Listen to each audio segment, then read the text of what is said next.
What's up guys, this is Matt from Tech for Geeks, and today I will be bringing you an unboxing of the OnePlus 2.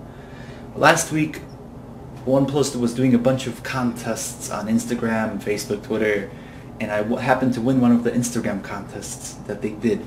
And so I got my invite, and I had 24 hours to buy the OnePlus 2 phone, and so I was only able to buy the 64GB version because the 16GB version was out of stock. And so the shipping was pretty fast. It took a few days. I bought it on Tuesday, it came Friday, and I'm pretty surprised by this phone. It's one of the top phones on the Android market. If you Google it, you'll find a lot of good reviews about it, which is one of the reasons I bought it. But I'm not sure. I don't want to keep this phone, but I might consider buying the first generation to replace my Nexus 5, which is, the Android is really good, but it's, the battery life which really matters. Is I don't want my phone dying when I'm at work or at school. So let's get straight to the unboxing. So this is the box, the front of the box. There's the back of the box, assembled in China, designed by OnePlus. Includes the USB-C to USB cable and power adapter, and it supports WC, DMA, GSM Edge, and LTE. OnePlus.net, whatever. Nice little code. So now let's open the box.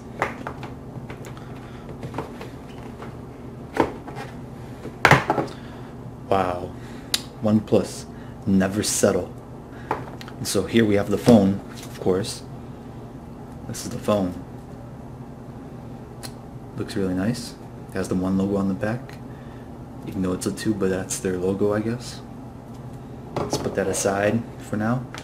Let's look what else is inside the box. We got a little, I think these are instructions or whatever, features. Quick start guide,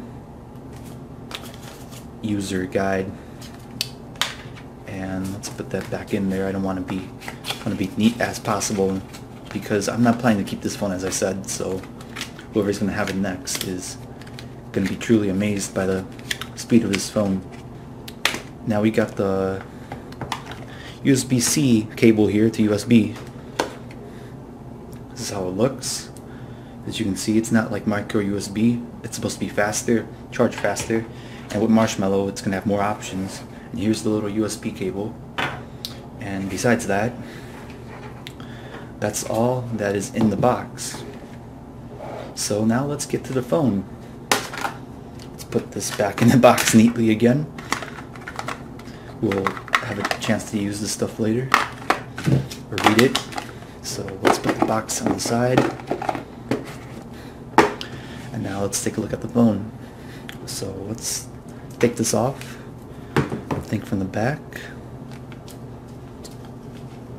Oh, it's from here. Wow. I'm pretty happy to be opening this phone. I've never opened a phone that's so expensive. This cost me about $400 compared to my Nexus, which I bought for under $300, even though that's not the retail price. So here's the phone, and I'll put my Nexus next to it just so you guys can see how big it is.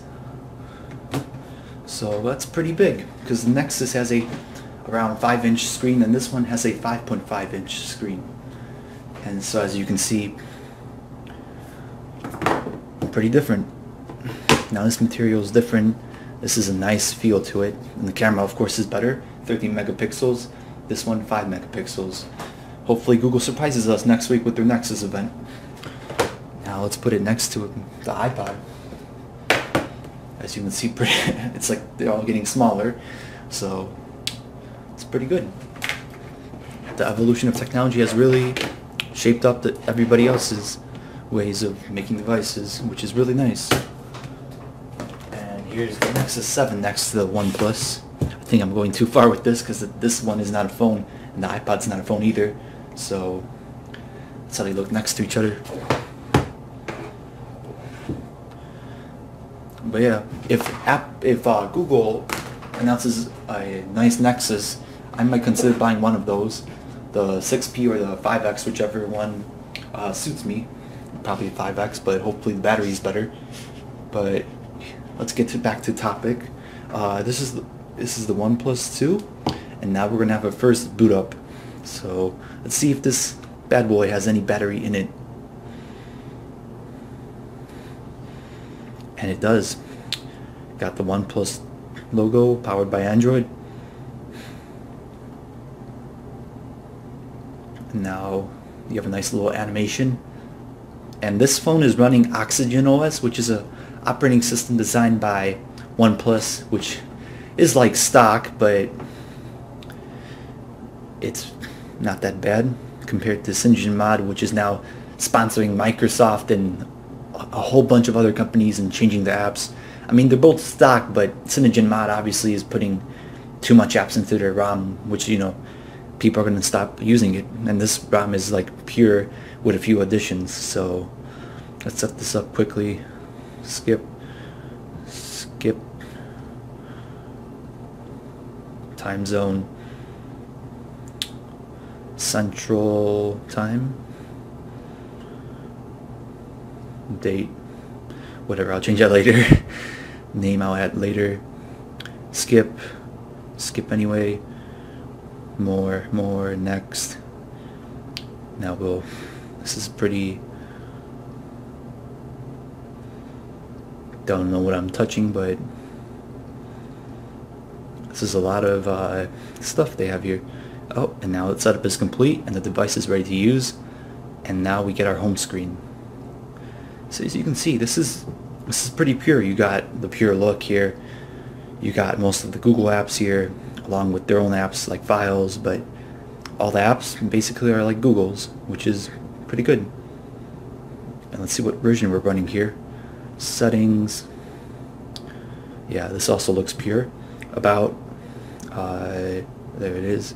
Android version 5.1.1, which is the latest. And then you got the Oxygen version, which is their version. RAM, 4 gigabytes of RAM. Space, 64 gigabytes. And I will post the full specs right about now.